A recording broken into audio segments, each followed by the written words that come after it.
7 ways to maintain and keep your virginity to your marriage.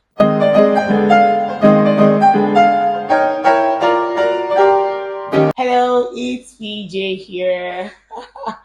If you're new here, welcome to my YouTube channel. Thank you for subscribing. I prayed for my subscribers today.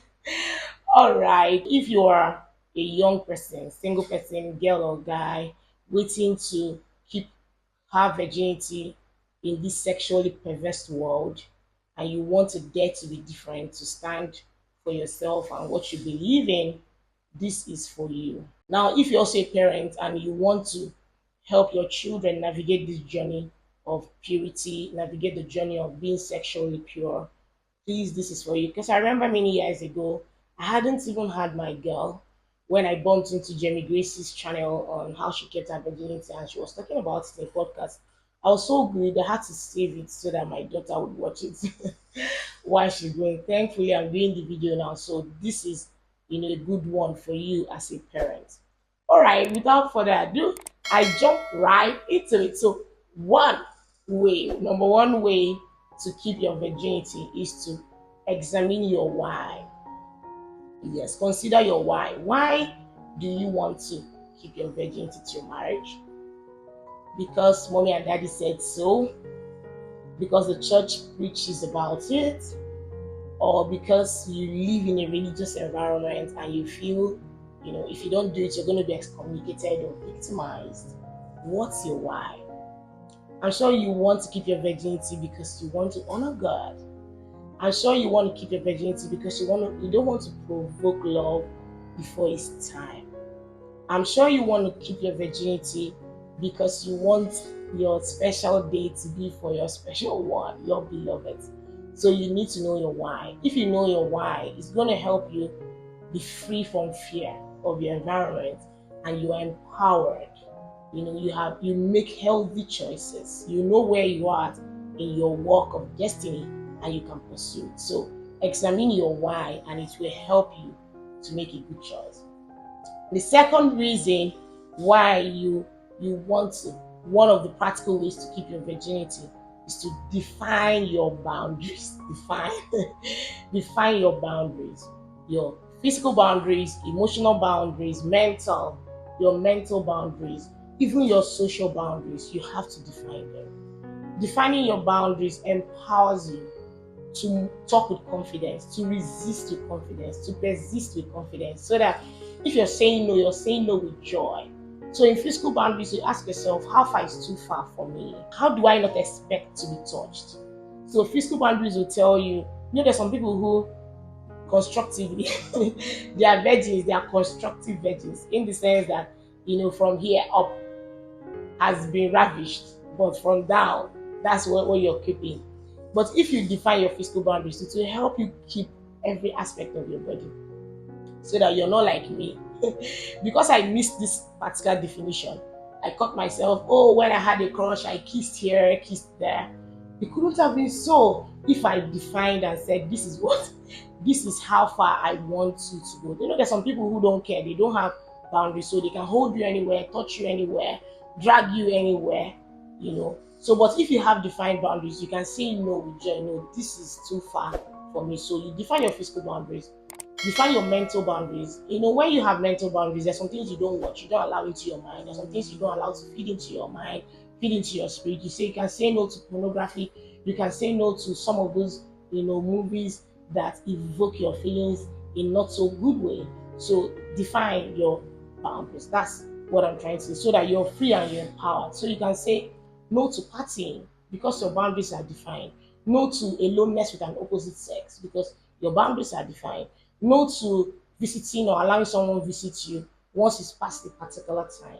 I know anything can happen, even broad daylight, but defining your boundaries will help you, put security around your life. So this is important. So when you know what you're saying no to, and be okay with it, so that whoever doesn't respect your boundaries can get off your life, right? This is important. So number 3 is ask God to help you. This one sounds religious, but it's very important. Ask God to help you. Do you know why you need to do this? Because You may put all these boundaries and say, I don't want to do this, go your way and all of that. And you're going to find this guy or this lady that triggers you, that hits all the right buttons for you, and you just throw away everything by the corner. And you're lost in infatuation, or lost in lust, or lost in some form of sexuality. So that's why you need to ask God. I mean, something like that, God, help me. I'll tell you a story. I remember I had made this prayer. So this very day, this guy kept inviting me, please, could you come over to my place? Could you come over to my place while I was in the university? And then I decided to oblige, and I said, okay, the next day I was going to visit him. And then I said my prayers in the evening and slept off, only for me to have a dream where I was raped. So that morning, it was that dream that saved me. In fact, it informed me not to make that trip. I woke up in the morning, I switched off my phone and I went off, and that was it. So if you ask God to help you, you're going to find that you are at a very powerful spiritual advantage when God steps into your love life. You don't have anything to lose. Fourth way you need to keep your virginity is ask yourself, for how long am I willing to wait? This question is very crucial. Am I willing to wait for how long? So you need to define it. Okay, I want to wait till I'm married. This will help you a whole lot to know when not to even enter a relationship.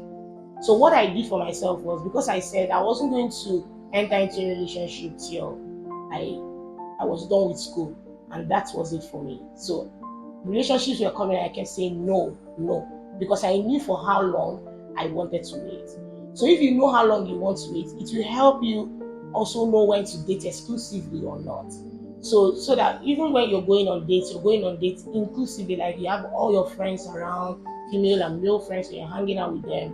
But in a sense where you don't have this question answered for yourself, you're going to find yourself dating exclusively for God knows how long, even though you decide I don't want to sleep around.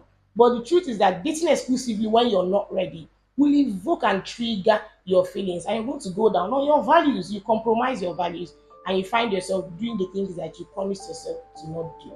So that's why you want to ask yourself, how long am I willing to wait? When should I have my first exclusive date? When am I ready for a very serious relationship?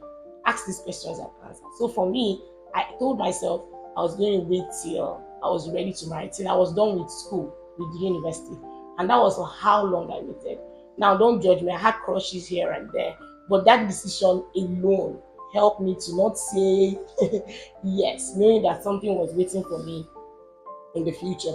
Now, the fifth one is occupy yourself. The only way to exchange a habit is to bring in another habit. You can't say, oh, I'm not going to sleep around, and then you're idle. No. An idle mind is a devil's workshop. Satan is going to come tempt you when you're idle. So occupy yourself. So you're going to run around to think of, how do I meet my dreams? How do I create my visions? How do I dream? How do I travel around the world? How do I volunteer myself? So you're going to have to join something that you're interested in, something that you're passionate about. Maybe you could join a debate club. You could go for missions. You could, volunteer to work in a service unit in church or anywhere else. You could work somewhere, get paid. Just free yourself, occupy yourself with things that really matter. Drive your dreams, pursue your callings. Go for what you really love. Explore the world, explore your potentials and your callings. Take responsibility, serve. Feel your life, feel the void that love may have created or may want to create.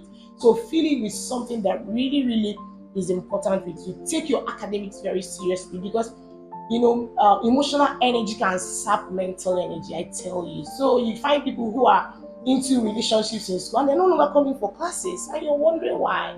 So please, you need to occupy yourself. Release your energy.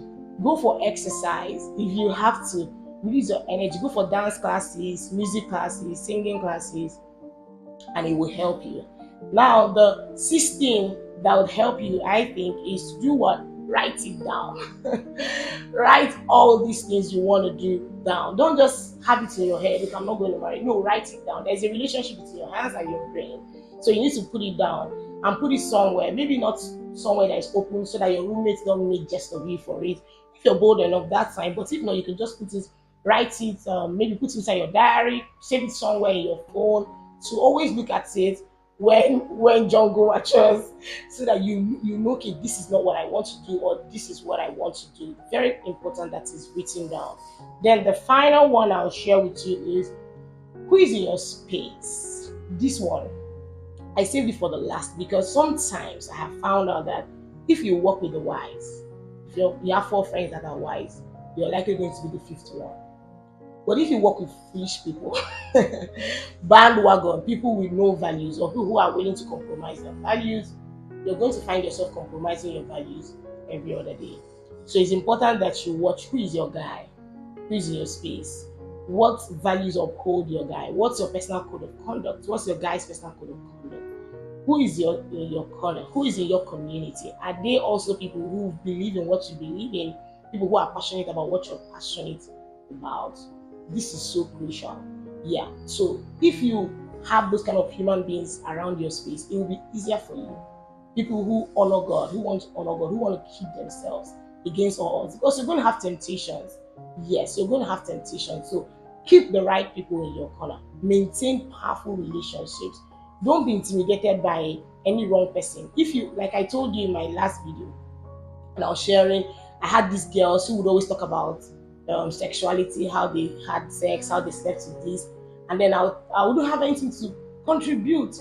Originally, I wasn't supposed to be in that space. So if you're in a space where people are comfortable talking about the things that you don't believe in, then you are not in the right space. You need to move your circle to the people that matter. You need to pray. You need to intentionally go to people that have values and go and relate with them. And this will help you to keep your virginity.